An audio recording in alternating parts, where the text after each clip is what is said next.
Sri Dr. Pengerusi, saya ingin terutama bahas di peringkat tengkuasa mengenai Kementerian Pembangunan Luar Bandar ini. Yang pertamanya mengenai MARA bawah B220900.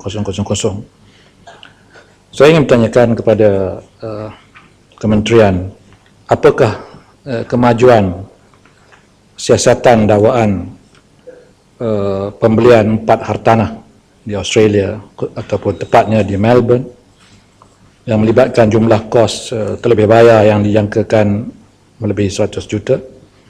Kerana ini melibatkan integriti dan juga konflik of interest dengan izin bagi MARA dan juga pegawai-pegawai yang terlibat.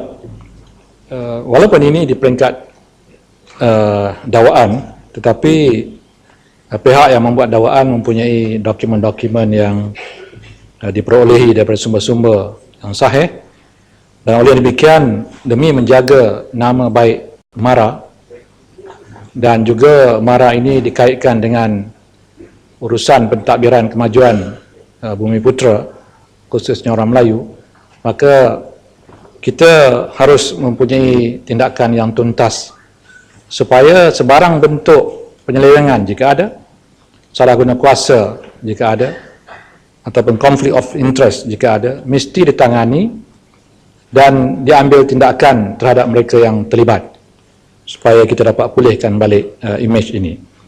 Selain itu, saya ingin bertanya kepada Kementerian, sama ada MARA akan melupuskan hartanah-hartanah ini untuk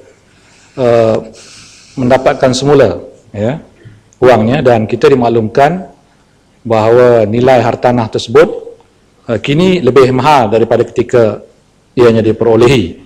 Jadi sama ada MARA akan mengambil langkah ini untuk memulihkan imejnya, dan apakah tindakan pentadbiran yang telah ataupun sedang diambil terhadap beberapa dakwaan yang melibatkan pegawai-pegawai MARA sendiri yang dikatakan terlibat di dalam urusan ini.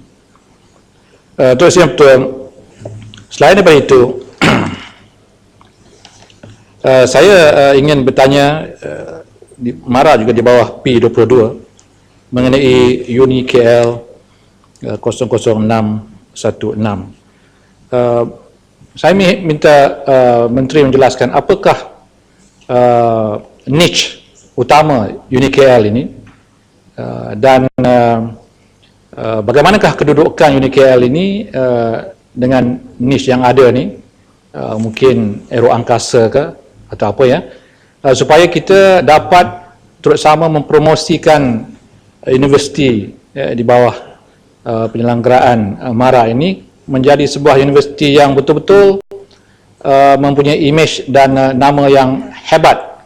Dan kita tidak mahu universiti ini cair dengan berbagai-bagai kursus yang juga diberikan oleh banyak lagi universiti-universiti awam dan swasta. Jadi kita memerlukan suatu nama, suatu jenama yang baik bagi Uni KL ini. Jadi saya mohon Menteri untuk memberikan penjelasan. Bagi lumut ya, Ya. Tuan Speaker, saya ingin mendapatkan bantuan daripada Kualkrai. Kalau kita lihat peruntukan untuk unit KL 00616 tu, pada tahun lepas tak ada peruntukan, tapi tahun ini 33 juta. Boleh kita minta pihak kementerian untuk menjelaskan apakah guna peruntukan sebanyak itu. Begitu juga dengan Giat MARA. Kita lihat tahun ni 4 juta, tapi tahun hadapan 30.04 juta. Bolehkah kita dapat penjelasan daripada pihak kementerian? Dan baru-baru ini kementerian telah melantik seorang muda jadi pengerusi Giat MARA. Mungkin Menteri boleh bagi penjelasan, tak adakah orang yang lebih matang, lebih berpengalaman untuk mempengerusikan Giat MARA ni? Tolong panjangkan kepada kementerian. Terima kasih, Kualkrai. Terima kasih Yang Berhormat daripada Lumut. Sememangnya saya bangkitkan isu Uni KL ni kerana melihat semacam ada satu keseriusan oleh kementerian, ya, daripada kementerian untuk berbuat sesuatu kepada UniKL. Jadi kita mohon penjelasan apakah sebenarnya projek di bawah P22 UniKL ini yang akan dilaksanakan, ya, yang boleh memberikan ianya imej yang lebih baik. Dan soalan-soalan yang lain tadi dibawa oleh oleh Lumut, saya mohon dimasukkan sekali dalam pertanyaan-pertanyaan yang saya kemukakan. Seterusnya, Dr. Sri Pengerusi, B22 juga 05000 KESDA, yang diberikan peruntukan yang kurang sedikit daripada tahun yang lepas, ya, 33 juta lebih sikit berbanding 35 juta tahun sebelumnya. Kalau kita lihat keadaan kawasan KESDA Kelantan Selatan, ya, Gua Musang, Kuala Krai, sebahagian daripada Tanah Merah, Macang, ini adalah kawasan-kawasan yang terlibat hebat di dalam banjir yang lepas, ya.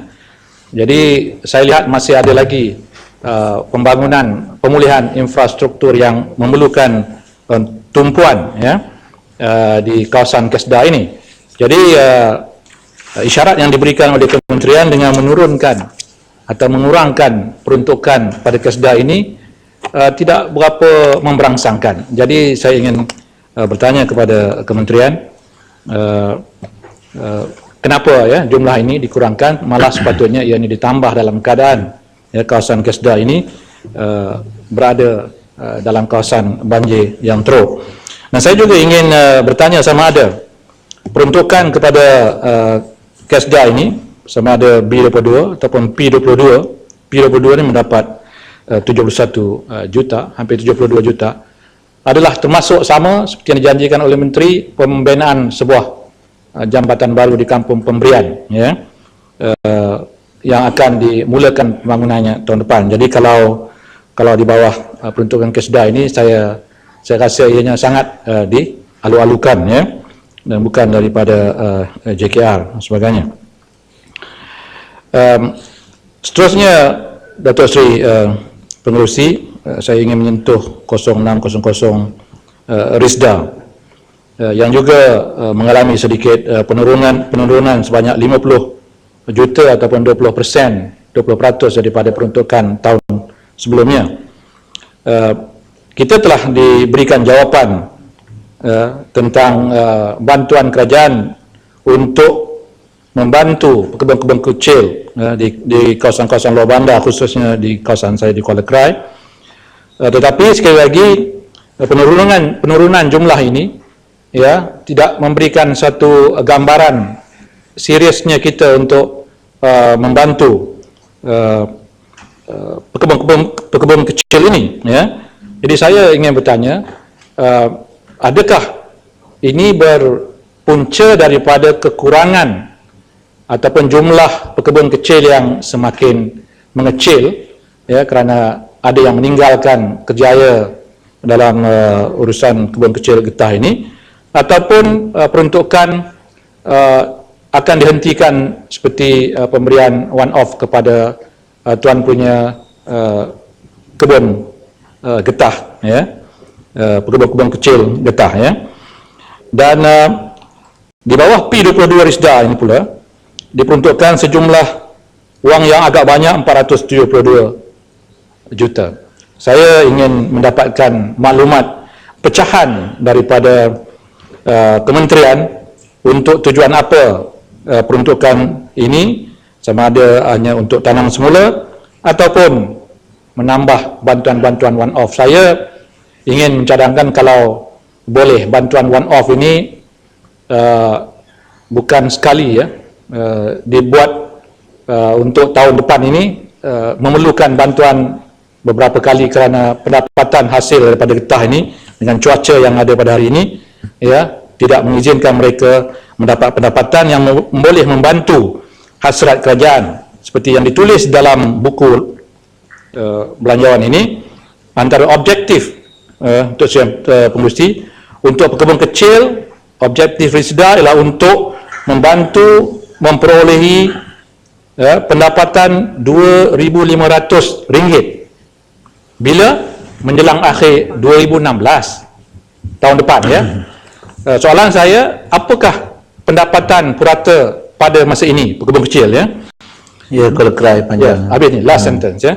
Dan sama ada telah disediakan mekanisme, kalau belum sampai 2005 lah ya, 2500 ini, apakah mekanisme khusus untuk membantu pekebun kecil ini mencapai pendapatan 2500 ini menjelang akhir tahun depan?